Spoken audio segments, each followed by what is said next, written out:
Hi everyone, welcome to Love the Rhône You're With. I'm Kirsten, and in this episode I'm going to be talking about Cornas and Saint Péray. So let's get started with Cornas. Cornas is a small appellation in Northern Rhône, located just south of Saint Joseph on the western side of the Rhône River. The name Cornas is believed to come from an ancient Celtic vocabulary that translates to scorched earth, which I think is pretty fitting considering the area and how the grapes are planted. Now, there are hills that kind of hug some of the vineyards, and in doing so, it protects the grapes from severe winds, but it also enables the grapes to get a ton of sun exposure. And so the lack of wind in these particular areas result in really high temperatures, especially in the summer.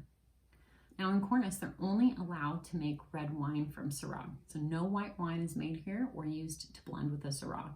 Unlike Côte Rôtie, where they can only make red wine and make Syrah, and they're allowed to use a little Viognier, that's not the case in Cornas.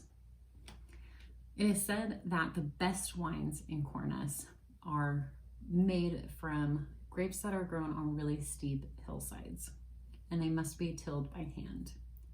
Now, wines from Cornas are also typically very, very dark in color and tend to be big, robust wines with lots of tannin and very aromatic. And they're also said to be France's blackest colored wines.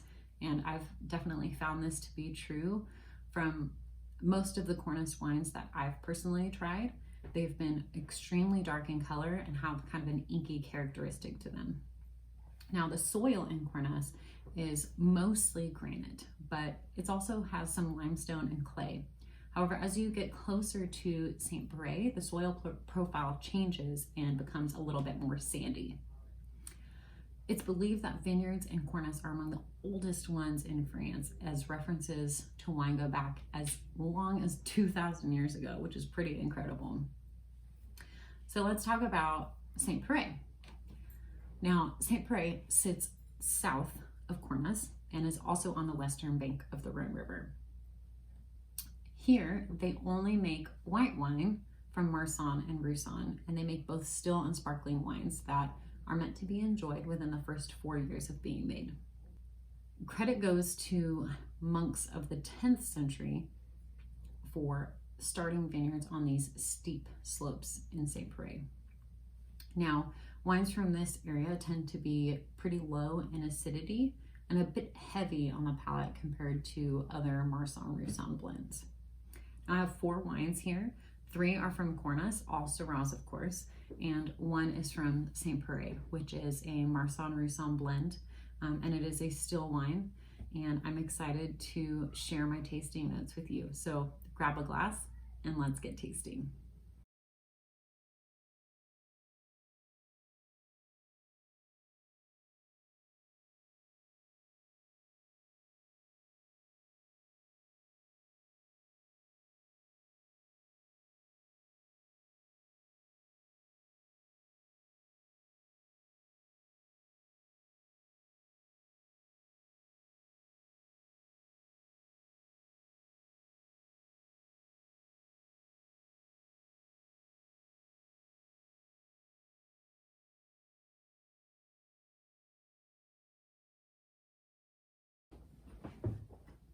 So I just tasted through these 4 wines, and I decided to taste the wine from Saint Péray first because it's a white wine, whereas the other 3 are reds.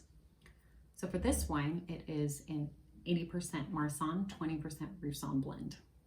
On the nose, I got notes of stone fruit, papaya, and beeswax, as well as some tart apricot and some minerality.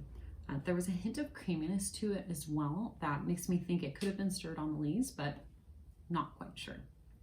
On the palate for this one, I found it to be really light and refreshing, and some nice acidity to it, but also a little bit of viscosity, which reminded me of some of the Viogniers that I tried from Condrieu.